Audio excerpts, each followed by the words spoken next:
자, 압도적 뉴스 콘텐츠 3프로 뉴스룸입니다. 안녕하세요, 이주호 기자입니다. 안녕하세요, 권순우 기자입니다. 네, 반갑습니다. 네, 오늘도 꽉 찬 월요일 그렇죠. 저녁입니다. 자, 새로운 한 주가 출발했습니다. 새로운 뉴스와 함께. 예. 자, 저희 일주일을 한번 보내시면 좋을 것 같습니다. 예, 첫 번째 뉴스는요. 네. 제가 또 오늘을 좀 기다렸던 이유 중에 하나가 네. 오늘 수출 지표 나오는 날이었습니다. 맞습니다. 초순. 네, 예, 좀 기대가 좀 됐었는데 수출 지표는 보통 열흘에 한 번씩 네. 나오잖아요. 근데 지난달에 이제 수출 지표가 이제 플러스로 네. 돌아서면서 그때 환율도 떨어지고 네. 주가도 오르고 참 좋았습니다.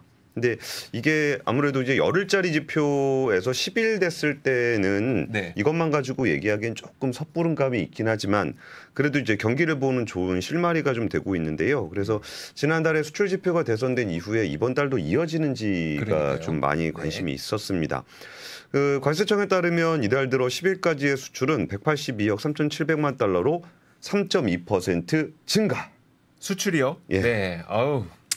참 이러고 나면 또 그 뭐 조업일수를 고려한 또 이런 거 얘기도 나오잖아요. 네. 근데 일평균 수출액도 3.2% 증가했습니다. 아, 괜찮네요. 예, 지난해 10월부터 1년 동안 감사했다가 지난달 플러스로 전환이 됐는데요. 11월에 또 열흘짜리 지표긴 하지만 네. 그래도 플러스를 이어갔습니다. 품목별로 살펴보면은 이제 그 자동차하고 기계는 뭐 항상 좋았죠. 네. 증가율이 여전히 37.2%. 화면 정밀기계 한번 볼까요? 같이 네. 보시면서 보시면 정밀기계는 17.1%인데 여기서 또 감동적인 지표 하나 있지 않습니까? 뭘까요? 반도체 야, 1.3% 플러스. 드디어 세모가 없어졌습니다.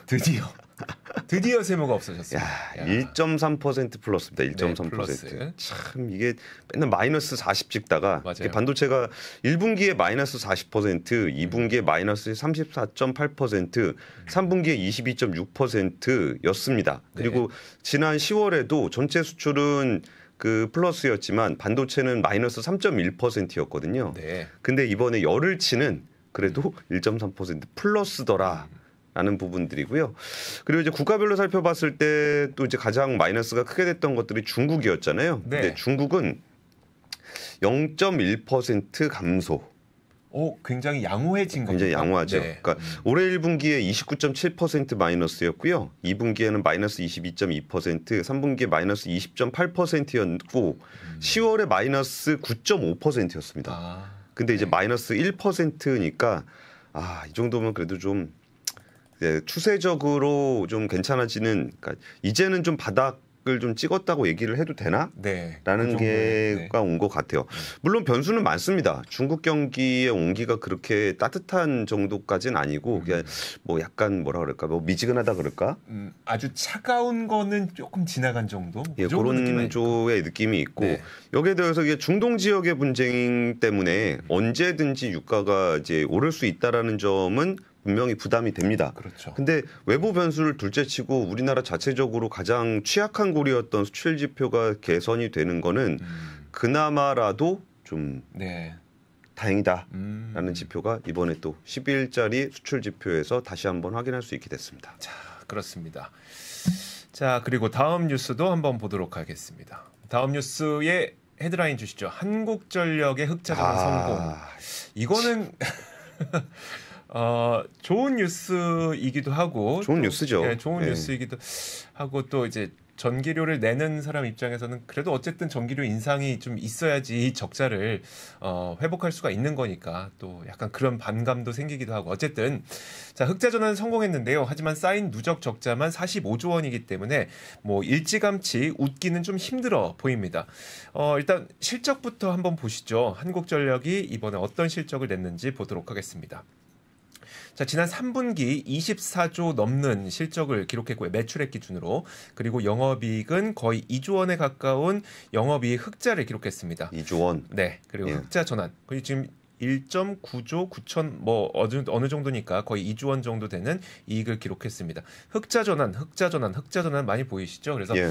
자, 드디어 흑자 전환 성공했다. 그리고 이제 한국전력의 경우에는 지난 9개 분기 동안 적자를 기록해 왔기 때문에 이번 흑자 전환을 통해서 10개 분기 만에 흑자 전환에 성공을 한 겁니다. 그런데 이제 이번 3분기 실적은 흑자로 돌아설 것이라고 예상했던 사람들이 꽤 많았습니다. 그 이유는 과도한 역마진 구조가 다소 해소되고 있었기 때문이었었는데요. 한국전력이 내놓는 월별 그 전력 통계 월보가 있습니다. 예. 여기에서 보면은 이제 한국전력이 발전소로부터 얼마의 전기를 사와서 이게 구입 단가죠. 예, 예. 그리고 그러면은 이제 소비자들에게 얼마에 판매를 하는지 이게 판매 단가죠. 이걸 비교해 주는 거를 이제 매달 이렇게 내주고 있는데 이게 가장 최근에 나온 거고요. 9월 자료입니다. 자, 그래서 2022년 9월만 보더라도 구입 단가가 186원이었잖아요. 예, 예. 근데 판매 단가가 116원이었기 때문에 킬로와트 시장당 판매할 때마다 70원씩 손해를 보고 팔았던 거를 킬로와트당 70원이면 네. 그러니까 너무 센 적자였었죠. 그러다가 2023년 9월로 오시게 되면 구입 단가가 132원인데 판매 단가가 149원입니다. 그러니까 이제 역마진 구조가 다소 해소되고 있는 걸 보여주고 이걸 누적으로 보더라도 1월부터 9월까지 구입 단가 151원에 이제 판매 단가도 151원. 역마진 구조가 조금씩 해소되고 있는 걸 0.3원. 그렇죠. 예. 그러다 보니까 이번 3분기는 이 역마진 구조가 많이 해소됐던 것을 확인할 수가 있었기 때문에 흑자로 돌아설 것이라는 이야기는 많이 있었습니다. 하지만 지금 암중모생님이 지금 네. 댓글 달아주셨는데 2조 흑자 났으면 이제 198조 빚 남은 거냐? 조금 더 남았습니다. 아 그래요?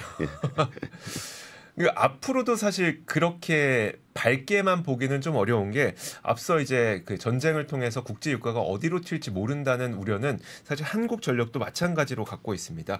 그리고 지난 9개 분기 동안 누적 적자만 45조 원에 육박하고 있기 때문에 이게 참 그럼 흑자 돌아섰기 때문에 참 좋은 건 사실인데 아직까지도 이 한전 자체적으로도 재무 구조를 개선시키기 위한 자구 노력은 계속해서 좀 이어가야 된다는 점, 그 점은 계속 숙제로 남아 있습니다. 그때 뭐 자구 노력해서 네. 임금 좀 줄여갖고 될 문제는 확실히 아니에요. 그렇죠. 근데 예전에 한 2012년 그때쯤에 지금하고 거의 비슷한 상황이 됐었어요. 그러니까 유가가 되게 높아서 역마진이 나고 채권 발행 계속해가지고 네. 뭐 채권 시장에 자금 다 빨아가고 막 그랬던 때가 있었는데 그때는 사실 이렇게 그때도 뭐 자구 노력하네 많이 막 그런 얘기가 나왔는데 네. 그 유가가 좀 떨어졌습니다.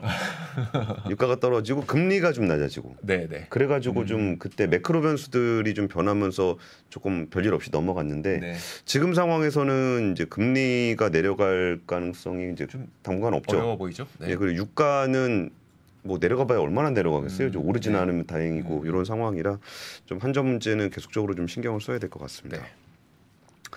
네. 제가 전에 준비한 뉴스는 그 현대차가 울산에 20만 대 규모의 전기차 전용 공장을 짓기로 오늘 기공식을 했습니다. 네. 여기 저희 유종훈 기자가 이제 현장 가서 이런저런 소식들 좀 내부적으로 전해주고 있는데 여기가 2조 원 투자해서 축구장 한 80개 정도 넓이라고 해요. 네. 굉장히 넓죠. 54만 8천 제곱미터의 전기차 전용 공장입니다. 그 유종훈 기자 전해준 얘기들을 제가 좀 말씀을 드릴 건데 좀 더 네. 자세한 얘기는 유종훈 기자가 직접 와서 한번 하지 않을까 싶습니다. 현대차가 공장 새로 짓는 게 1996년 아산 공장 짓고 처음입니다. 그래요? 예. 몇 년 만입니까 이게? 24년에 6도하면 23년에 6도하면 거의 30년 네. 만에 처음 짓게 되는 거고요. EV 전용 공장은 25년에 완공이 되고 이듬해 양산을 시작하니까 완공 시점 기준으로는 한 29년 만에 신공장이 됩니다. 네. 그러면서 이제 정의선 회장이 기공식 인사말에서 했던 얘기는 50년에 대한 이야기를 했어요. 과거 50년, 앞으로 50년입니다. 예, 이제 50년 동안의 어떤 자동차 회사로서 자리 잡는데 50년. 네. 그리고 이제 이후에 100년이 됐을 때 돌아보면은 그때는 이제 전기차 기업으로서의 100년이라는 얘기를 좀 했습니다. 그림 같이 보시면은 여기서 현대차에서 굉장히 강조하고 있는 이제 헤리티지에 대한 개념인데 저 코티나입니다. 왼쪽이요? 예, 왼쪽이 그 옛날에 나왔던 그 코티나 그 자동차 그거를 좀 보여주고 있고요. 그리고 이제 오른쪽은 포니 쿠페. 네. 포니 쿠페의 그 새로 그 뭐라 그러죠 그걸? 그러니까 뭐 리브랜딩이라고 해야 되나요? 그 재현한 그런 모습을 좀 보여주고 있는데 이게 그 컨셉 복원 차량이라고 표현을 한다 그러네요. 코티나 복원 차량, 포니 쿠페 컨셉 복원 차량이라는데 포니 쿠페 컨셉은 좀 그래도 멋있지 않아요? 네. 이거 옛날 차치고는 조금 그쵸. 세련된 네. 모습들을 좀 보이고 드로리안 있습니다. 닮았잖아요. 아, 그렇죠. 네. 근데 이게 요즘에 제가 예전에 럭셔리 브랜드 관련한 취재 많이 했을 때 네. 이게 또 이렇게 뭔가 이렇게 디지털화되고 럭셔리해지고 프리미엄으로 갈수록 꼭 그렇게 옛날을 찾아요.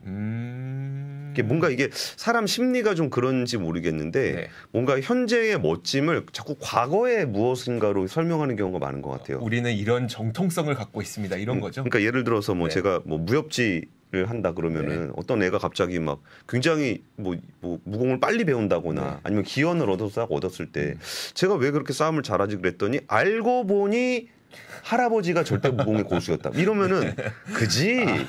라고 해서 납득을 하는 경우가 좀 있잖아요. 네네. 그러다 보니까 이게 미래로 갈 때 어떤 과거의 탄탄한 토대라는 부분들이 좀 설득력을 주는 경우가 있는데 이번에 그에 대한 부분들을 좀 강조를 했었고 이번에 좀 그 뭐 어느 정도 공개를 할지 모르겠지만 전기차 전용 공장에 대해서 혁신적인 제조 플랫폼과 최적의 근무 환경 관련한 이야기를 했어요. 인간 중심의 공장이라는데 이게 무슨 얘기냐면 사실은 좀 자동화 가능성이 되게 높아요.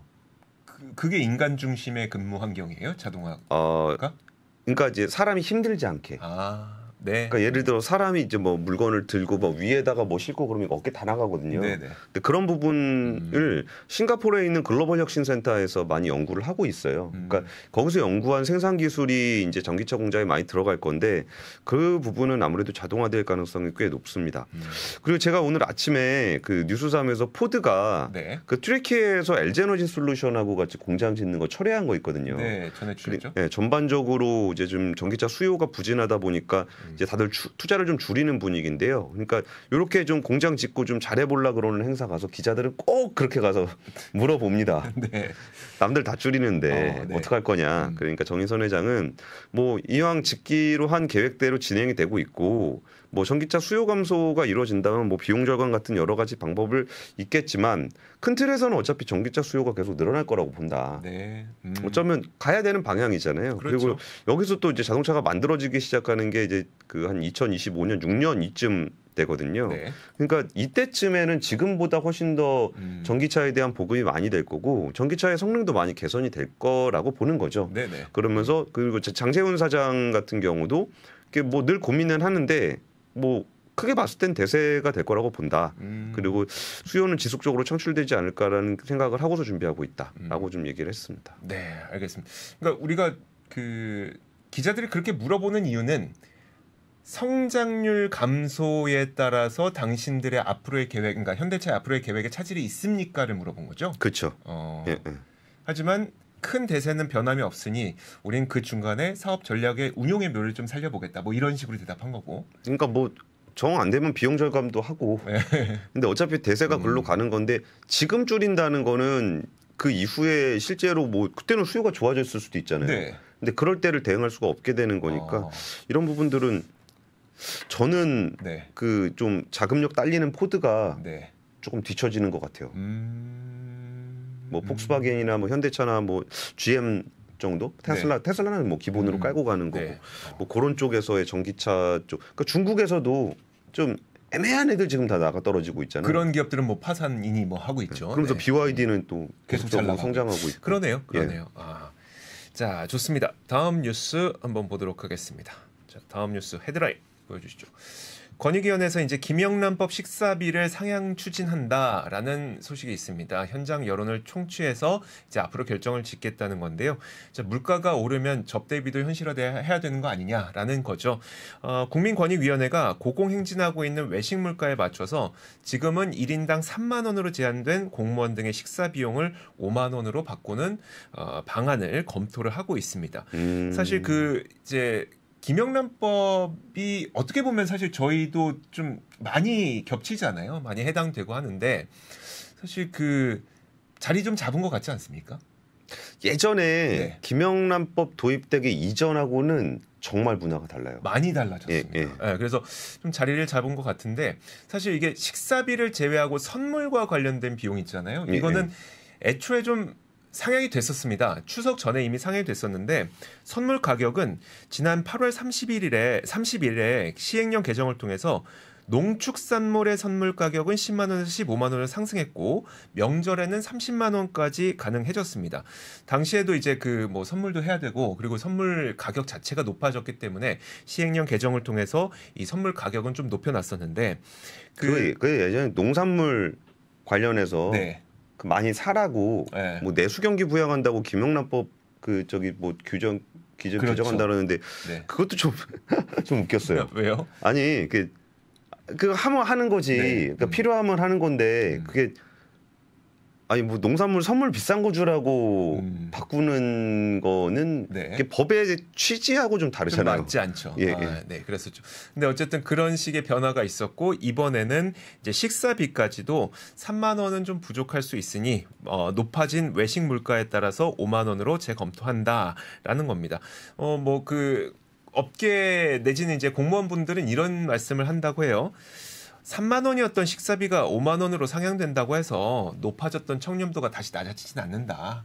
그래서 이런 움직임들이 좀 있다고 합니다. 사실 저는 이제 김영란법의 이제 그 법의 취지보다도 물가 상승이 만들어내고 있는 천태만상 가운데 하나가 이제 법에도 이렇게 영향을 미치고 있구나라는 생각이 들어서 이 내용을 좀 전해드렸습니다. 예, 알겠습니다. 아무래도 좀 물가 영향도 좀 있겠네요. 네. 김영란법 명의하는 게. 근데 저도 물가 관련한 얘기인데요. 지금 미국을 뜨겁게 달구고 있는 뉴스 하나가 있는데 네. 오레오 크림 용량 줄였다. 이게 굉장히 큰 논란이 있고 있습니다. 그 세기의 스캔들이라는 얘기까지 나오던데. 이거 진짜 저희도 뉴스 전할 때 가끔 설레발을 할 때가 있는데 네. 월스트리트저널도 이거 지금 너무 세게 설레발을 치는 게 아닌가 싶습니다. 네. 그 랜소네 씨가 보통 오레오를 먹을 때 네. 포크로 오레오를 찍어서 그 우유를 찍어서 이렇게 먹는다는 거예요. 네. 그럼 이게 포크로 딱 찍었는데 네. 오레오가 부셔졌다. 이거는 중간에 크림이 덜 들어가서 그렇다. 라고 해서 지금 이거 원가를 아끼기 위해서 크림을 줄인 거 아니냐라는 네. 문제 제기를 했습니다. 그랬더니 지금 월스트리트저널에서 지금 세계의 스캔들이라고 좀 과하긴 한데 네. 그러면서 이제 제가 한번 뭘 보여드리면은 이게 미국에서 많이 돌고 있는 짤이에요. 네, 한번 보시죠. 오레오가 원래 이렇게 동그란 크림이 변두리까지 있어야 되는데 그쵸. 가장자리까지 있어야 되는데 지금 이게 뭐냐 이건 명백하게 크림을 줄인 것이다. 못해도 한 30% 줄었는데요. 그런 이제 문제 제기를 좀 하고 있고요. 지금 그냥 뭐 같이 보시자고 웃고 웃으면서 보자고 옆에 같이 갖고 온 거 WD-40 윤활유잖아요. 네. 근데 플러스 25ml라고 써 있는데 내용을 보면 마이너스 25ml입니다.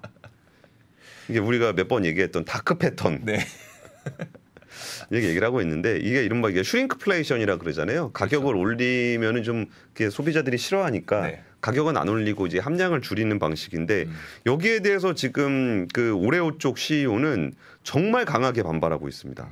자기네가 지금 100여 국에서 400억 개를 팔고 있다. 네. 매출이 5조 3천억 규모인데 여기서 우리가 품질 가지고 장난을 친다는 거는 우리 브랜드를 굉장히 크게 훼손하는 거다. 네. 이건 진짜 말도 안 되는 거라고 굉장히 강조를 하고 있고요.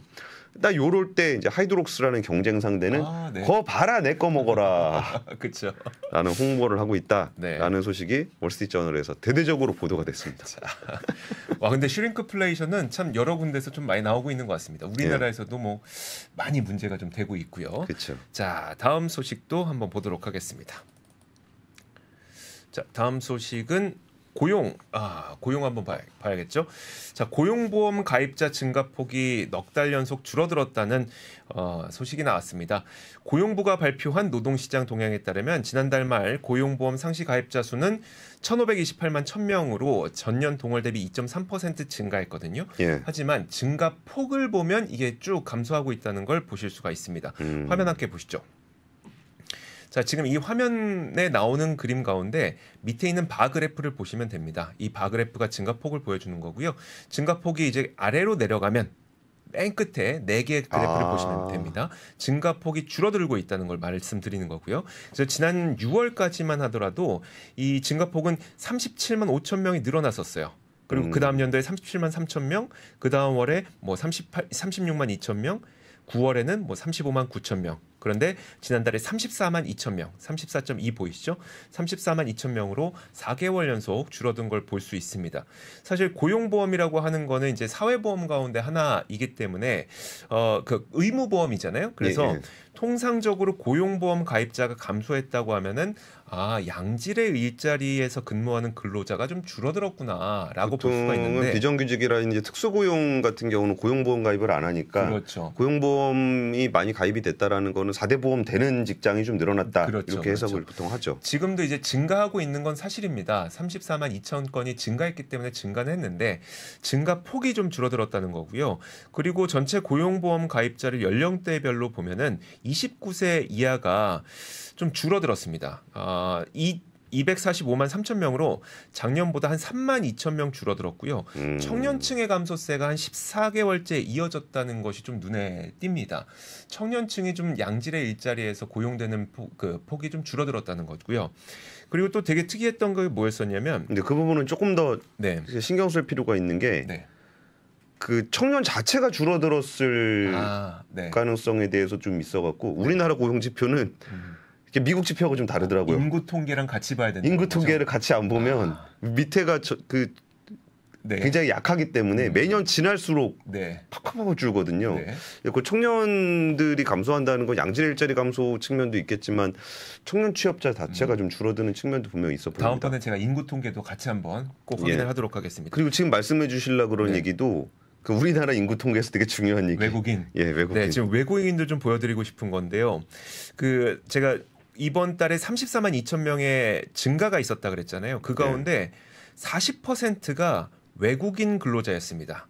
고용 허가제로 한국에 들어온 외국인 근로자였는데 이게 이제 약간 법이 달라졌기 때문에 그런 것도 있어요. 왜냐하면 고용보험 가입 의무가 올해 상시 근로자 30인 미만 사업장으로 확대됐기 때문에 그러니까 외국인을 근로자로 갖고 있는 사업장에서 만약에 30인 미만 사업장이라면 여기도 이제 포함이 된 거죠. 그런 것 때문에 늘어난 것도 있는데요.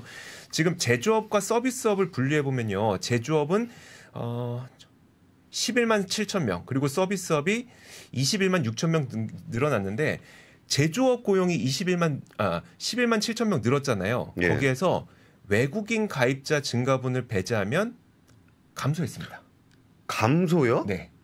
그래서 이게 지금 우리나라 고용 시장의 현실을 좀 보여주고 있는 것 같거든요. 첫 번째로 청년들은 제가 나중에 인구랑 다시 한번 비교를 해볼게요. 제조업이 줄고 그리고 그 제조업을 외국인들이 좀 차지하고 있고 이런 부분들이 좀 이번 고용 지표에서 많이 드러났습니다.